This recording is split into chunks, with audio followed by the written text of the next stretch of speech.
Muy buenas tardes desde el podcast de la Universidad Central de Veracruz en la avenida Jalapa 560 en la capital del estado de Veracruz. Les doy la más cordial bienvenida y el día de hoy tenemos un invitado de lujo a nuestro podcast, una persona, toda una institución dentro de lo que es el campo de la nutrición, no solamente en Jalapa, sino en Veracruz, en México e incluso a nivel internacional, por lo cual es un gusto recibir al doctor José Luis Castillo Hernández.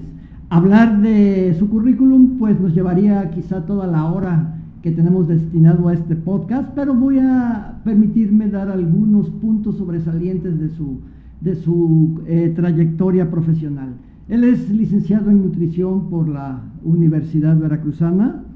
Tiene maestría en salud pública con especialidad en epidemiología y tiene doctorado en ciencias de la actividad física y del deporte con especialidad en prescripción del ejercicio para la prevención y control de las enfermedades crónicas. Ha sido director de la Facultad de Nutrición, evaluador de los comités interinstitucionales para la evaluación de la educación superior, asesor, consultor de organismos internacionales y, como lo dije, una institución dentro del campo de la nutrición. Pero quizá lo más importante para un servidor es que es mi amigo personal desde hace muchísimos años. ¿Y saben desde cuándo? Desde el momento en que tuve el gusto y el privilegio de ser parte de su formación profesional en la carrera de licenciado en nutrición, porque fue mi estudiante en la carrera cuando yo empecé en la Universidad Veracruzana a hacer mis pininos como profesor en la universidad. Tuve el gusto de encontrármelo y desde ahí hemos tenido una estrecha amistad. Amigo Pepe, doctor José Luis Castillo Hernández, bienvenido a este podcast y gracias por darnos su tiempo. No, muchas gracias por la invitación. Agradezco y valoro mucho estar aquí contigo. Mando un saludo también a todo tu auditorio y un honor estar en tu universidad, que yo he podido ser testigo de tu dedicación, empeño y trabajo para que sea una universidad que cumpla con los estándares de calidad señalados por la Secretaría de Educación Pública en México. Muchas gracias, Pepe, esta es tu casa y pues qué gusto que nos hayas acompañado. Mira, tenemos muchísimas cosas que platicar de nutrición y pues no, una hora pues es muy poquito, pero vamos a tratar de ser muy puntuales. Y a mí me gustaría empezar esta charla preguntándote cuáles son los principales problemas alimentarios en México y cuál ha sido su comportamiento con el COVID-19. Mira, en el campo de la salud pública utilizamos 3 criterios para definir que un problema de salud es importante: la magnitud, la trascendencia y la vulnerabilidad.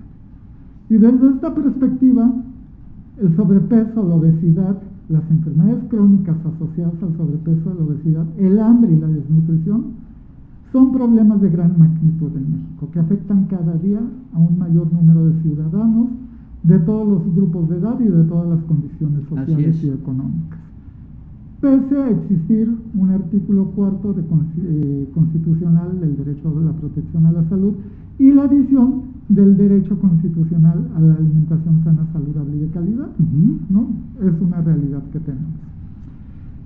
Por su trascendencia, la mala nutrición conduce a una serie de desventajas tanto fisiológicas como intelectuales, como sociales, para una economía que debería de ser más competitiva. Y la competitividad no nada más en el ámbito económico, sino en todos los lugares. Porque deteriora la calidad de vida de quienes padecen estos problemas relacionados con la alimentación inadecuada. Y vulnerable son enormemente vulnerables a medidas de prevención y tratamiento, porque no necesitamos descubrir nuevas vacunas, no necesitamos descubrir tecnologías de punta para combatirlas. Tenemos que crear sistemas más justos que garanticen el bienestar de la población. Antes de la presencia de la pandemia ocasionada por el SARS-CoV-2, conocida como COVID-19, pues a mí me tocó estar en Madrid. Y yo decía, ya cuando llegue a mi país, Dios mío, no quiero pensar. Me imagino ¿no? El miedo, el temor.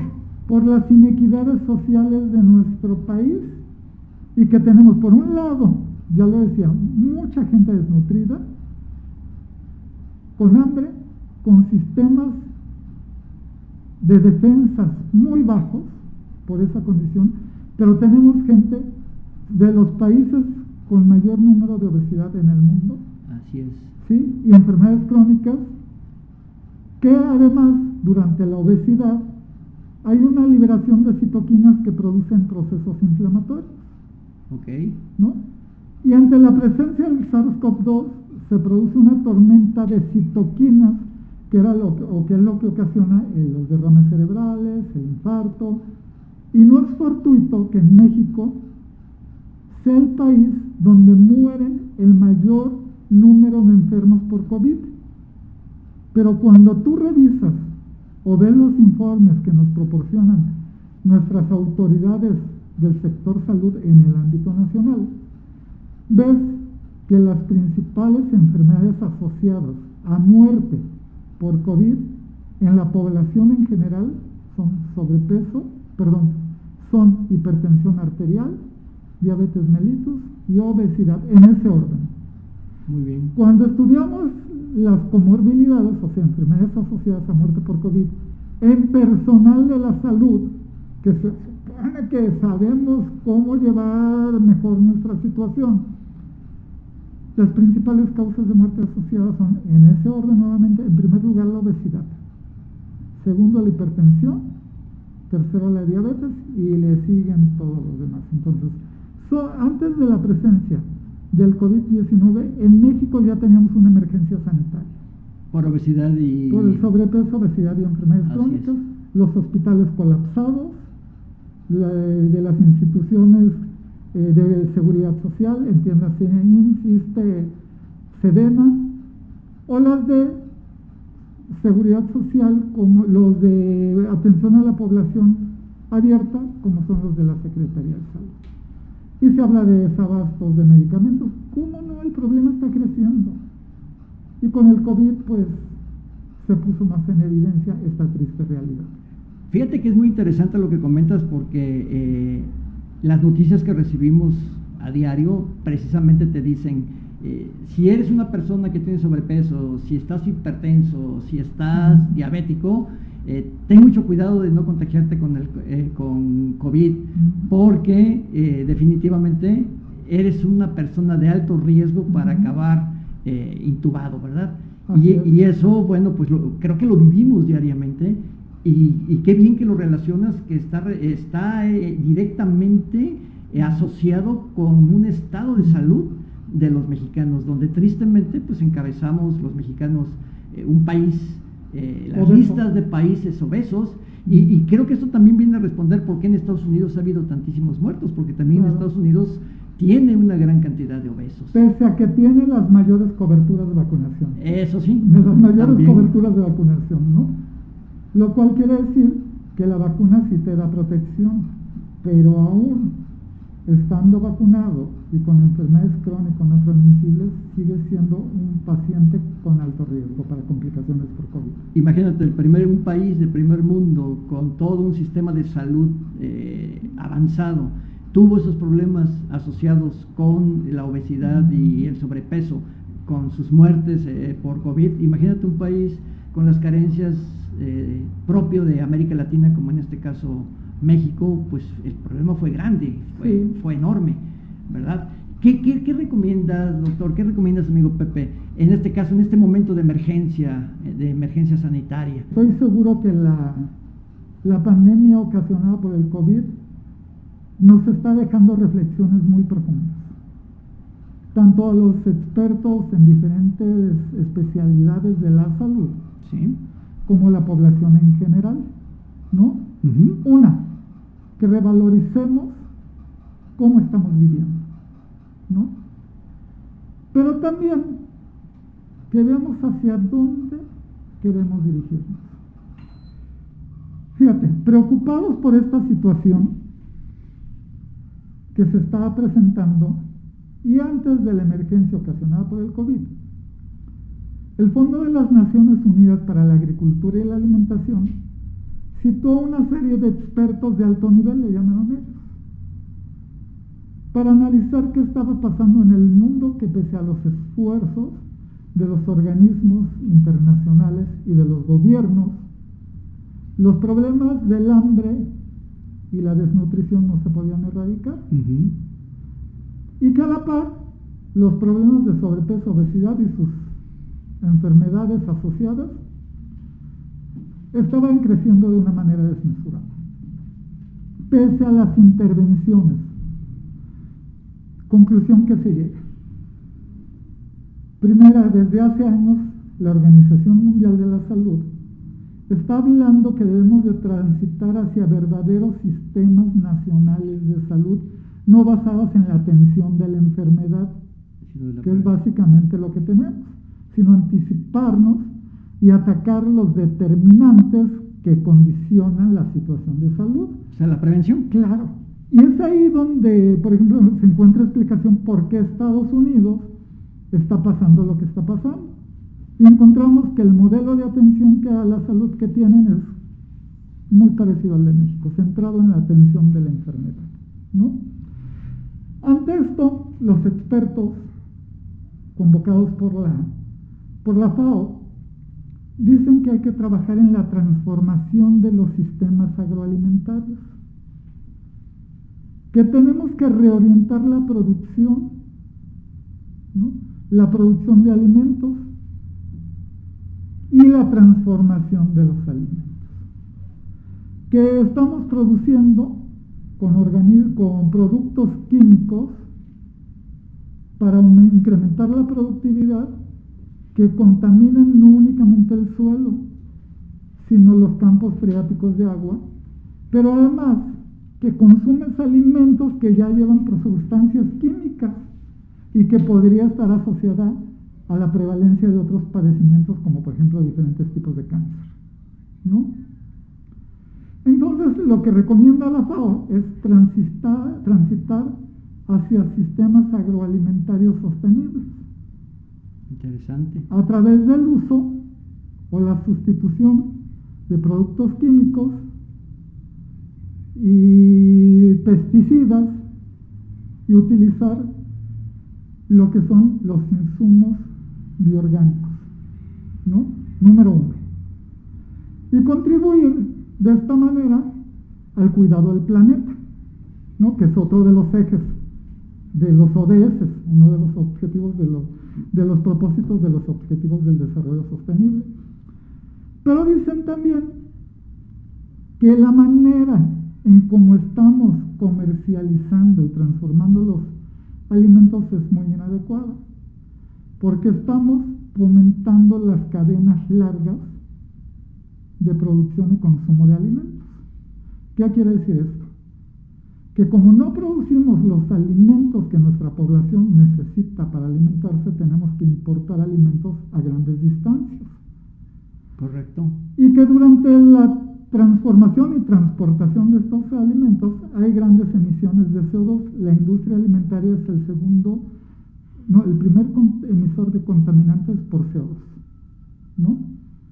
Y que deberíamos de fomentar la producción local de alimentos y el consumo local de alimentos orgánicamente producidos. Con esto se abarata el costo de los alimentos, cuidamos el planeta, fomentamos la economía local, que tenemos que fomentar las economías locales, ¿no? Por supuesto. Y ante esto hay países que ya han demostrado un gran avance, te podría citar Francia, por ejemplo, y que ahorita hay una gran campaña que se llama Sí a los alimentos desnudos, ¿no? Y que son los alimentos sin empaque, sin embalajes, sin conservadores, o sea, regresar a una alimentación lo más naturalmente posible. En su calidad de experto, encontramos un país encontramos un país con problemas de alimentación. Y estamos hablando de que hay sobrepeso, de que hay obesidad, que hay desnutrición, ¿verdad? Que hay enfermedades crónico-degenerativas asociadas a la alimentación, y tenemos por acá una política de alimentación a nivel mundial que debe de resolver esta problemática identificada. Mi pregunta en este caso va como experto en nutrición: ¿qué tan alejado está México de poder absorber esa política internacional de la cual nos acabas de hablar, y que puede permear o que debe permear a todos los sectores, y sobre todo a los sectores vulnerables, ¿sí? Y al estudiantado, sobre todo a los jóvenes también, ¿verdad? Que son el futuro de México. A mí me interesa porque me interesa conocer tu opinión, porque aparentemente lo explicas de una manera tan clara y tan lógica que dices, pues sí, ahí está la solución. Qué padre, ¿no? Ahí está la solución, y efectivamente es lo que me va a resolver la problemática que tengo acá de una manera holística, porque no tan solo va a resolver problemas de salud, sino también va a resolver problemas medioambientales. Claro. Pero, ¿México está preparado? ¿Ha permeado?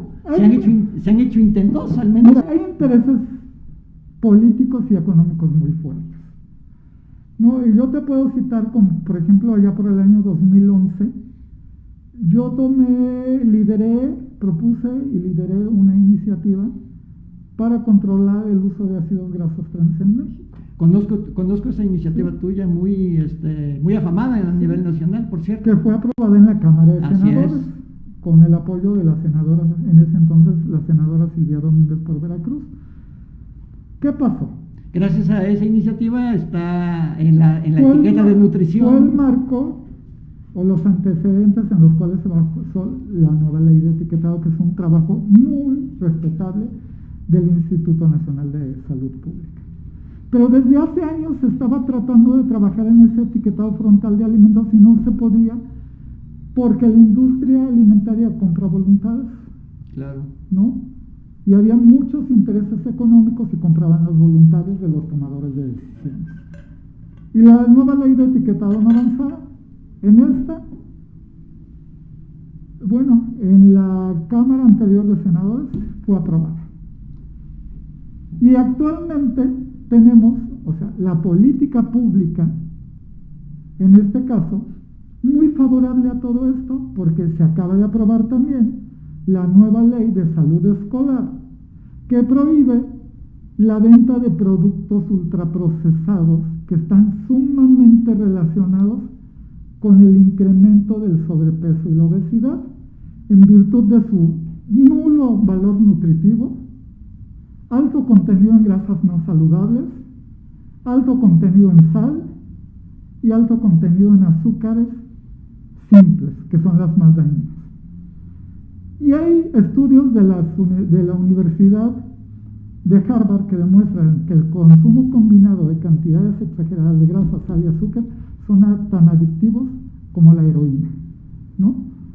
En donde la gente los come y quiere seguirlos consumiendo porque les libera una hormona, que es la serotonina, que tú sabes muy bien, que está relacionada con la sensación de bienestar. Así es. ¿No? Entonces, la política pública en México va avanzando. Ya está el marco legal, pero ¿qué pasa? Que no está siendo aplicado. Eso es lo complejo. Sí. O sea, se ha absorbido, se ha tomado la política pública a nivel internacional, se ha tratado de legislar, pero no ha permeado. No permea. Okay. Y vemos las cooperativas escolares cómo siguen vendiendo productos ultraprocesados, a pesar de que el artículo 74 de la Ley de Salud Escolar prohíbe la venta de estos productos. ¿Y por qué no permea si hay voluntad política a nivel alto? ¿En dónde se traba o en dónde se desvirtúa la política de salud? En los entornos escolares. ¿Sociedad de padres de familia? Claro. Comisiones de maestros, porque los productos ultraprocesados son los cuya venta dejan más ganancia. Dejan más ganancia. ¿No? Pero además, fíjate, tú y yo tenemos antecedentes de trabajo dentro de la Red Mexicana de Universidades Promotoras de la Salud. Y te lo agradezco. ¿No? Que nos hayas dado esa oportunidad en la universidad. Y compartimos un trabajo muy fuerte, ¿no? Que fue muy reconocido. Y nos dimos a la tarea de certificar en la Universidad Veracruzana, y te digo porque lo que yo conozco por ser universitario de la Veracruzana, nos enfocamos a que las cafeterías de la Universidad Veracruzana vendieran alimentos saludables. O sea, que ofrecieran alimentos saludables y los certificamos como espacios promotores de la alimentación saludable. Pero ¿qué es lo que pasa en muchos entornos escolares? No me refiero únicamente a educación superior. Que das el primer paso, lo primero que te encuentras es una máquina que expende bebidas azucaradas llamadas refrescos, ¿no? Y golosinas. Productos ultraprocesados. Pero ese es un buen ingreso para las instituciones. Claro. Y pese a que está esta ley, yo creo que habría que hacer una campaña muy grande de sensibilización. Uno, en los tomadores de decisiones al interior de cada institución y dependencia educativa. Esto se me antoja un poco en el sector de alimentos, porque bueno, yo trabajo en el sector de alimentos en mi consultoría, y por ejemplo conozco lo exigente que es la Food and Drug Administration en los Estados Unidos en cuestión de alimentos, y la cantidad de normas que debe de cumplir tanto el exportador de cualquier país que quiera vender sus productos en Estados Unidos, como de la propia industria nacional por cumplir la regulación. Y en este caso la FDA está investida en Estados Unidos para sacar del mercado o para cerrar cualquier empresa que no cumpla con la ley, porque la salud y la protección y el bienestar del norteamericano es importantísima. Aquí mi pregunta que siempre me ha hecho, que me he hecho en este sentido es, si somos un país de normas, porque también eso me dicen, es que en México no tenemos normas. Claro que tenemos normas. Métanse a la Dirección General de Normas de la Secretaría de Economía y tenemos normas para todo. O sea, de la COFEPRIS. Exactamente. Y en el caso específico de la salud, métanse a COFEPRIS y ahí está 1000 normas. Entonces, ¿dónde está la pérdida del eslabón? ¿En la supervisión de la autoridad? Porque si existe la norma, existe la política pública, existe en este caso la necesidad, y tú me dices, es que en los entornos son los que fallan, ¿dónde está el eslabón perdido? ¿La autoridad que no vigila el cumplimiento? ¿O qué es a tu criterio bueno, ya te había mencionado uno, que son los intereses económicos. Ok. El otro, la falta de compromiso de las autoridades de cada entidad o desconocimiento, pero tienen un grupo de asesores en cada área, ¿no? Totalmente que deberían de vigilar el cumplimiento de esa normatividad. Totalmente de acuerdo. El tercero, para el caso de la COFEPRIS, los pocos recursos con que cuentan para vigilar el cumplimiento de estas leyes. Y el más importante para mí, que te habla que es uno de los principios de la promoción de la salud, además de la política pública y los entornos promotores de la salud, es el fortalecimiento de las capacidades de los individuos para tomar las decisiones más asertivas en torno a su salud, ¿no? Hay un gran desconocimiento de los efectos y las consecuencias del consumo desmedido de productos ultraprocesados. Y esto ha cambiado, porque yo recuerdo, tú fuiste mi maestro en tecnología de alimentos. Así es. Y la tecnología de alimentos que nosotros llevábamos contigo y con otros maestros era encaminado a incrementar la durabilidad del producto alimenticio. Porque es lo que porque como industriales es lo que nos interesa, aumentar la vida de anaquel para tener mayor retorno en la utilidad, por supuesto. Pero creo que con el tiempo esto se ha prostituido y ha cambiado, ¿no?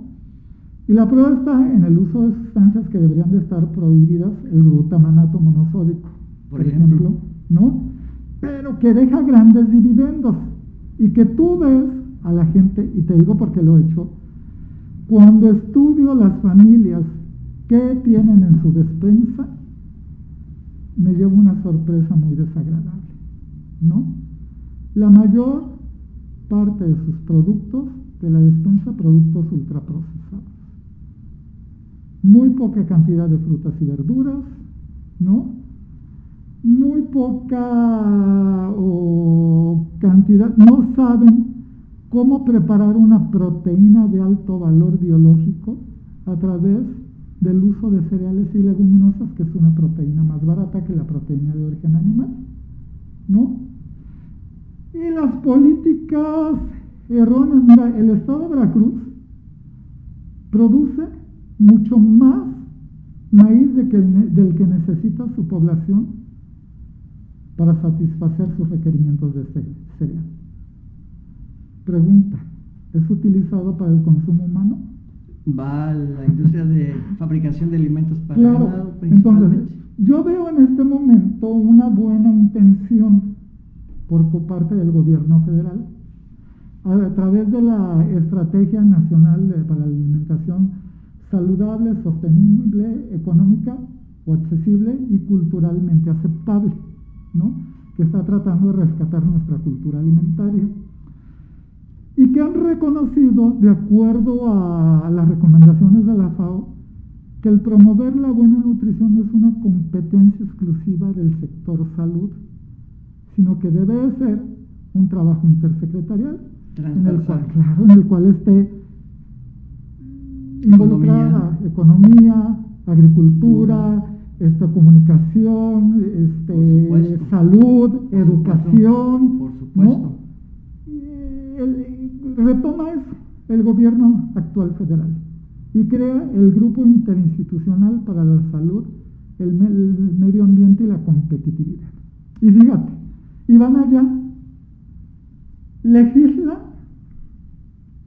para prohibir el uso de un herbicida muy importante que contamina y que está asociado a algunos padecimientos. Hay represalias tan fuertes Estás dañando una industria muy poderosa. Que el secretario de la Semarnat, encargado de esto, tiene que renunciar por apoyar esta iniciativa. Sí, porque estoy hablando del glifosato. Sí, no, glifosato sí, por supuesto. ¿Sí? Además, en Estados Unidos está súper prohibido. Y cuando se trata de exportar granos mexicanos, una de las limitantes que tienen principalmente y que no pasan los controles de calidad en la aduana de Estados Unidos, precisamente es el uso indiscriminado del glifosato aquí en los piensos. Pero la industria es una industria muy poderosa, muy fuerte. Y entonces, bueno, como tú dices, gana el poder. Y compran voluntades. Y mira, yo no puedo creer... Una manera muy decente de decir otra cosa, ¿verdad? Compra voluntades. Yo no puedo creer de verdad que haya congresos de salud financiados por la industria alimentaria, ¿no? Pero una industria alimentaria productora de productos ultraprocesados. Exacto. Perdón, gracias por la aclaración, muy cierto. Sí, claro. Y que sean los patrocinadores. En contra de la salud, y estás hablando de nutrición. Y de nutrición y de mucho. Y de salud y de muchas cosas. Entonces, yo no lo entiendo. Si tú recuerdas, cuando nosotros organizamos el congreso de la Red Mexicana de Universidades Promotoras de la Salud, aquí en Jalapa no tuvimos patrocinadores, ¿no? Sí, porque siempre la industria alimentaria es la que aparece, ¿no? Es la que aparece, así y es. Todo salió muy bien. Así es. Obvio, no hay ganancias. No, porque los patrocinadores son parte importante. Pero la ganancia son los conocimientos para tu comunidad universitaria. Eso es lo interesante, pero ese era el mensaje. Claro. Ese era el mensaje. Y nosotros que somos formadores de recursos humanos, debemos de darle todos estos elementos a nuestros profesionales de todas las disciplinas, ¿no? Porque como ya lo dijimos, es algo transdisciplinar, ¿sí? Darles para que capaciten y le den los elementos a la población para que tomen las decisiones más importantes, pero el papel de las redes sociales también. Totalmente de acuerdo. Eso me lleva a una pregunta importante. Tú y yo estamos en la educación superior. Yo tengo muchos años, igual que tú, ya en la educación superior. y nos hemos dado cuenta de la problemática que existe en la alimentación del estudiante. Ya no quiero tocar la alimentación del niño preescolar, ni el de la primaria, ni el de la secundaria, porque ese es otro tema mucho más complejo y que honestamente yo, al no estar inmerso en esos niveles de educación, desconozco, pero sí conozco el de nivel superior. Y me atrevo a preguntarte, ¿cómo ves en tu experiencia como asesor de organismos nacionales e internacionales, y que has tenido la posibilidad de viajar a muchas universidades del país como evaluador de los CIES, ¿cómo ves el estado de nutrición de los estudiantes universitarios? Preocupante. Porque al final de cuentas te hago la pregunta porque dices, bueno, el niño pues va sin comer porque, bueno, pues la mamá pues no le dio de comer, porque la mamá se levantó tarde, porque se fue a trabajar, y a veces el niño no es responsable de su alimentación, pero sí es responsable de su alimentación un chico universitario. Claro. ¿Sí? Entonces, ¿cómo ves? O sea, en un contexto donde, como ya lo mencionamos, hay desnutrición, hay obesidad, hay sobrepeso, hay diabetes, ¿verdad? Hay hipertensiones. ¿Cómo ves el estado de salud, el estado de nutrición más bien del estudiante universitario? Es preocupante. Muy preocupante, porque además no nada más hay sobrepeso, no nada más hay obesidad. Hay vigorexia y trastornos de la conducta alimentaria. Y eso nos puedes platicar un poquito más para los que desconocemos la terminología de nutrición. Sí. Pues vigorexia es la compulsión por el ejercicio y tener un físico impresionante. Interesante. Para lo cual recurren a cantidades exageradas de suplementos alimenticios y sustancias prohibidas, como los esteroides anabólicos androgénicos. Es verdad. ¿No? Y tenemos problemas de las jóvenes relacionados con la anorexia y la bulimia, que tienen una causalidad multifactorial y que son muy complejos, además del sobrepeso y la obesidad. Pero ¿qué es lo que está pasando? ¿Qué nos está conduciendo a todo esto? Yo pienso que no estamos preparados para el cambio de roles dentro de nuestra sociedad, o para compartir los roles y las responsabilidades al interior de la familia, que es la célula básica de la sociedad. Si tú tienes una familia que te educa en valores, que te da el acceso a una educación de calidad, pues adelante. Pero cuando vamos y estudiamos la disfuncionalidad de las familias en México, es un tema muy preocupante, porque ahora ya no hablamos de desintegración familiar, sino disfuncionalidad familiar. Porque una familia puede estar integrada por el padre, la madre y los hijos, pero puede estar integrada por el padre y los hijos, la madre y los hijos, o únicamente los hermanos, y sigue siendo una familia, ¿no?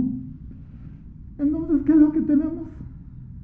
Que con la incorporación de la mujer al mercado laboral, pues ese rol que desempeñaba la mujer como cuidadora y proveedora de los cuidados en el hogar, y uno de los más importantes, que es la alimentación, no se ha sabido compartir con el hombre, ¿no?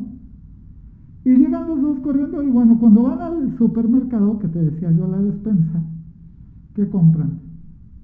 Los productos alimentos para adelgazar, ¿no? Y ya precocinados. Así es, ¿no?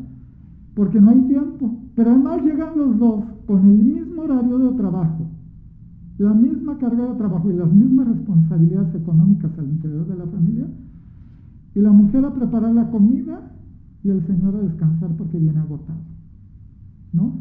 Digo, sí. Y además, por ejemplo, antes, Jorge, a ti y a mí nos tocó algo muy importante, que era llevar nuestro refrigerio, nuestro lunch a la escuela.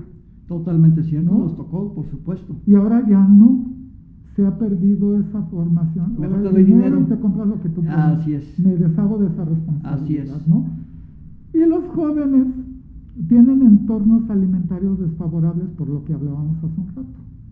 Pero además tienen cargas de trabajo muy fuertes, muy pesadas. Los tenemos en ocasiones en clases a las 7 de la mañana, lo cual quiere decir que ya no desayunó o desayunó muy mal. Terminan a las 3 de la tarde, algunos, otros regresan en la tarde, ¿A qué horas comen? ¿Dónde comen? ¿A qué horas practican el ejercicio, lo que se puede, el deporte? Comen lo más cercano, y lo más cercano son productos ultraprocesados. Yo les invito a que hagan un ejercicio a todos los que nos están escuchando de cuántas tiendas OXXO tienen por su casa, cuántos X24, cuántos 7-Eleven, cuántos Fast Food y cuántos vendedores o verdulerías ahí cerca de la casa, ¿no? Yo ahorita no me van a creer, pero en mi casa, en mi carro traigo que compré mi verdura con las mujeres, las señoras que vienen a vender su verdura. Pero ojalá todo el mundo... Apoyando las cadenas agroalimentarias cortas. Claro, totalmente de acuerdo. Tenemos que darle a los jóvenes la educación, pero no nada más en conocimientos, sino en valores y en actitudes. Y tenemos que modificar los entornos, y tenemos que asumir los nuevos roles. ¿Quién dice que el hombre no podemos entrar a la cocina? Y bueno, entra la hija a ayudar, pero el varón no, en la mayoría de los hogares, ¿no? Porque ese es un rol femenino que se ha erróneamente catalogado como propio de la mujer, ¿no? Yo recuerdo, Jorge, y discúlpenme que cite algo muy personal, pero durante la primaria, pese a que mi mamá tenía las muchachas que le apoyaban, quien nos preparaba el desayuno era mi papá. Y le decía a mi mamá: Margarita, permíteme que yo prepare el desayuno a mis hijos, porque además de que yo vigilo lo que comen, lo preparo con amor, ¿no? Y nos preparaba el desayuno en la primaria. Cuando entrábamos a la secundaria, decía mi mamá: Emilio, ya basta de apapacharlos. De aquí no van a salir si no salen bien desayunados, pero se lo van a preparar ellos. Y se van a llevar su refrigerio hecho por ellos. Ya tú en la cocina ya no vas a entrar, ¿no? Y prohibido. Y te fomenta la responsabilidad. Y de verdad, yo actualmente todavía salgo desayunado en mi casa y salgo con mi refrigerio desde mi casa. Tengo dos preguntas en esta conversación, en el contexto de esta plática, y que seguramente hay muchas dudas en la mayoría de la población. Se habla mucho de que un estudiante que llega sin desayunar no rinde lo que rinde una persona que llega desayunado. Hay quien te dice: no, al contrario, si llegas desayunado, te vas a llegar a dormir por la glucosa que ingeriste, y que vas a quererte dormir. ¿Qué hay de cierto? ¿Qué es lo que se recomienda como nutriólogo para un estudiante universitario? Tú sabes que el cerebro se nutre de glucosa. Totalmente, ¿no?, de acuerdo. Y que la glucosa te la dan los alimentos. Totalmente para de acuerdo. que el cerebro funcione adecuadamente, ¿sí? Pero también necesita la serotonina para que se produzcan todos los procesos bioquímicos, y te la proporcionan también los alimentos, en los cuales el triptófano, que es un cereal, un aminoácido esencial, desempeña un papel muy importante. Si tú vas con tu nivel de glucosa muy bajo, pues estás en desventaja en cuanto a la operacionalidad de tu cerebro, que es tanto complejo, que es una red constituida por neuronas y una serie de conexiones que no tienen el alimento para rendir adecuadamente, ¿no? Entonces, hay que desayunar. Bien desayunado. Bien desayunado, con cereales, con frutas, pero no cereales procesados, cereales naturales, ¿no? Vegetales, o sea, incluir todos los grupos de alimentos.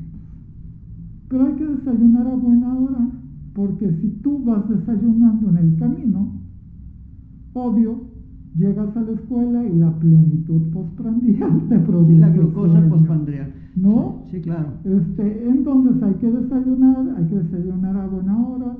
La educación alimentaria es muy pertinente.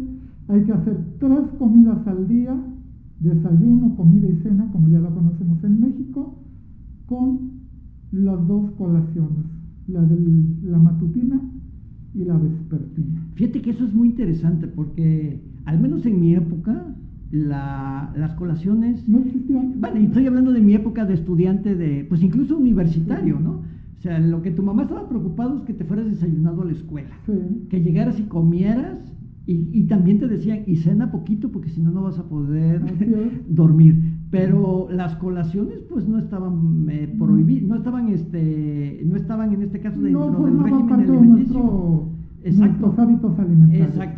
Exactamente. Y entonces, bueno, ahora pues se habla de las colaciones, te dice que las colaciones te van a ayudar, incluso te las recomiendan como para bajar de peso, etcétera. ¿Cuál es la función de las colaciones? Para empezar, tú sabes que el organismo, cuando sufre de ayunos prolongados, el metabolismo se afloja, se vuelve perezoso, trabaja más lento.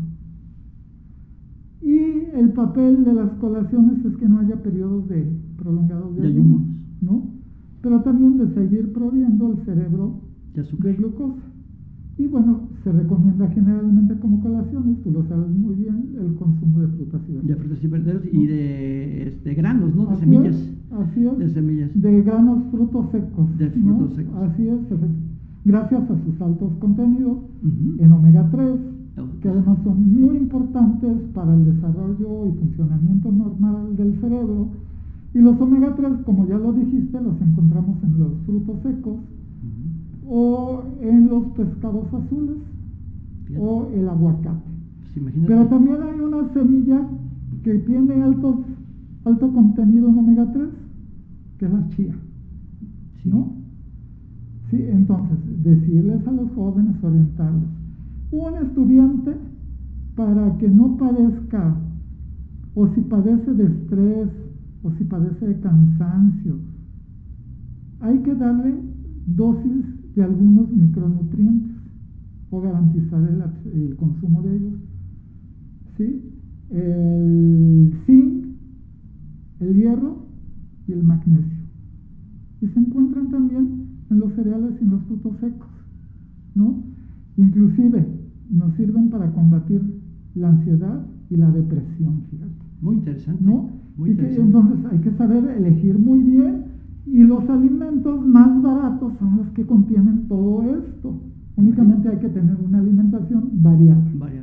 Y esto me lleva a otra pregunta que estoy ansioso de hacerte, y con tu calidad de experto en nutrición, y que seguramente va a ser de mucha utilidad para todo nuestro auditorio, es los productos light, los productos diet.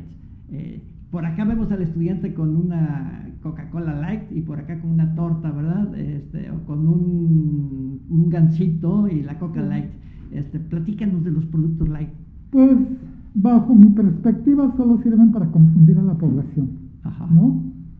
Sobre una alimentación equilibrada, variada, balanceada, ¿no? Y que, como tú bien lo señalas, pues se toman un refresco light que contiene muy poco valor calórico o proporciona muy pocas calorías o no contiene calorías, pero por otro lado se comen la hamburguesa, el hot dog, el pastel y demás. Entonces pues es una falacia, ¿no?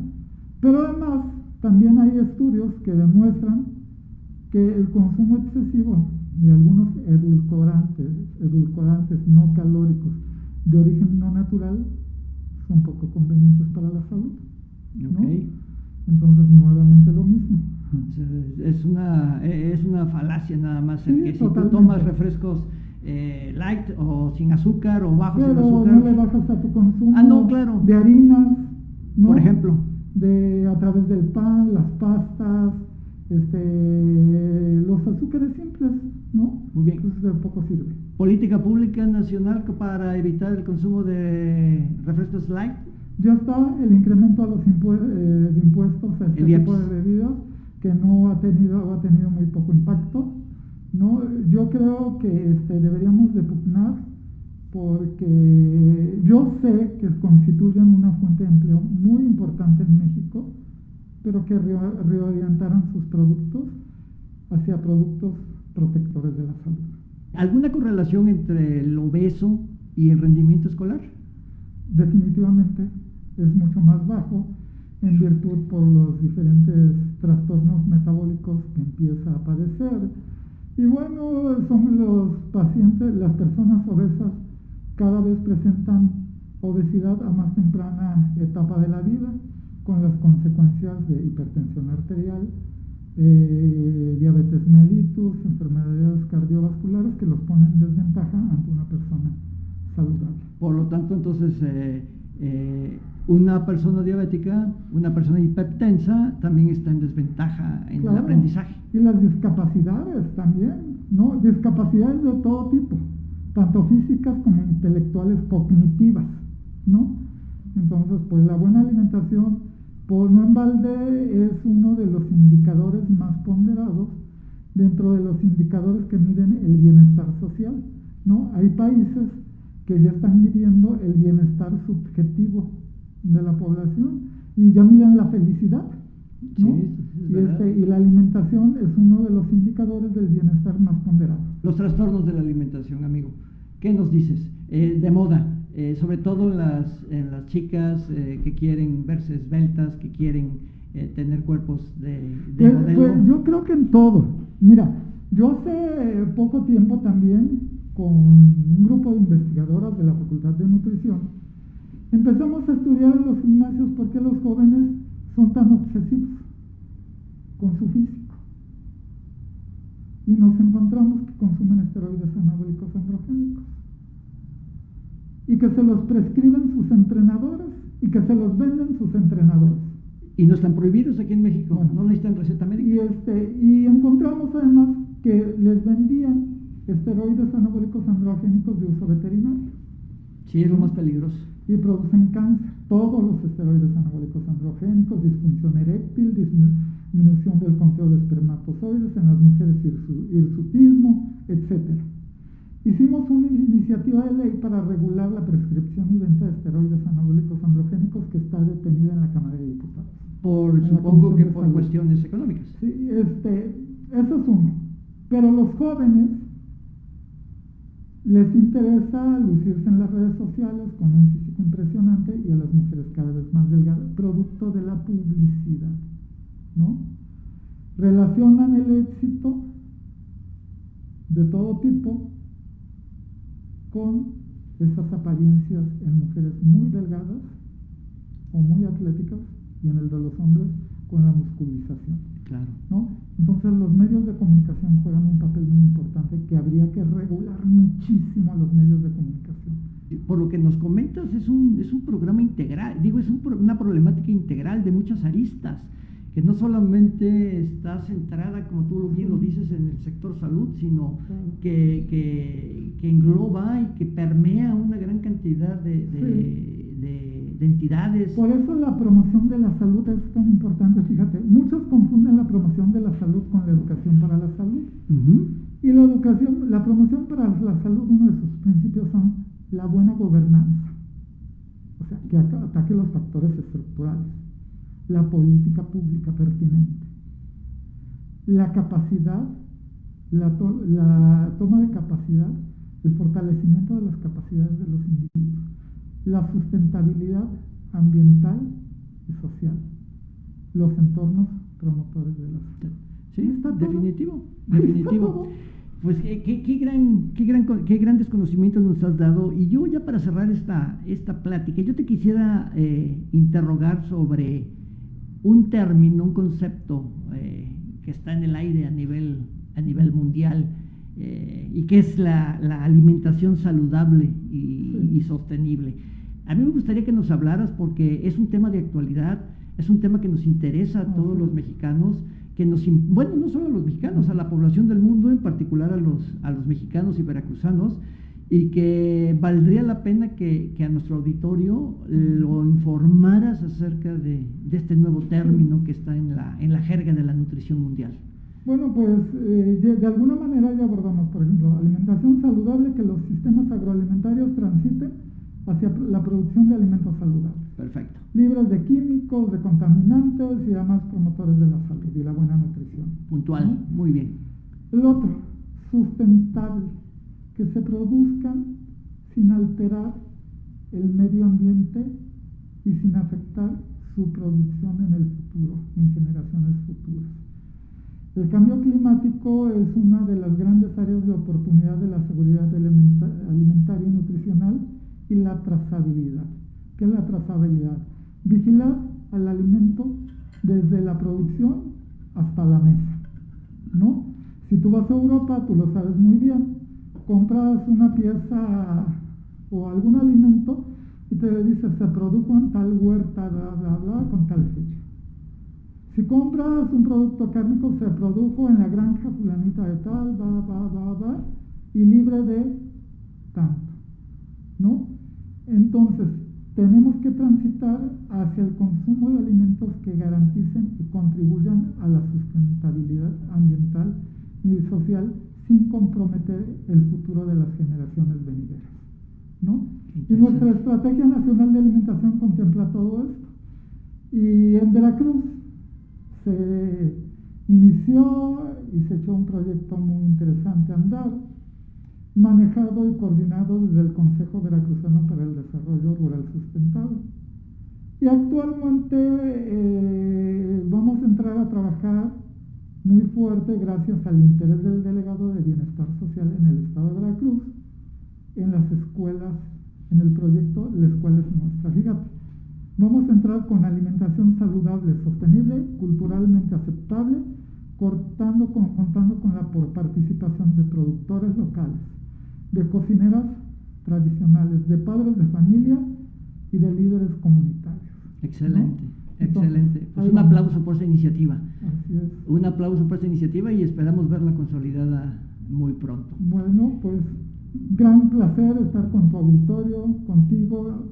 No, Pepe, al contrario, sabemos que eres una persona sumamente ocupada y que nos ha dado esta hora de tu agenda apretada para poder estar con nosotros y compartir tus conocimientos, de los cuales hay muchísimo más que hablar y pues quiero dejar la ventana abierta, la puerta abierta para que en una fecha próxima nos acompañes y nos platiques más de tu experiencia en el campo de la nutrición, que bueno, pues próximamente a lo mejor les damos la noticia de que también la Universidad Central de Veracruz inicia actividades y proyectos en el campo de la nutrición, que al final de cuentas es mi centro de formación universitaria y donde me inicié trabajando en la UB, en este campo disciplinar tan apasionante que es la nutrición. Pepe, muchísimas gracias, amigo. Un placer estar contigo y qué orgullo que seamos siendo amigos después de tantos años. Agradezco tu invitación, maestro, amigo. Muchas gracias a tu auditorio nuevamente. Gracias, Pepe, muy amable. Muchas gracias desde el podcast de la Universidad Central de Veracruz. Muchísimas gracias a todo nuestro auditorio.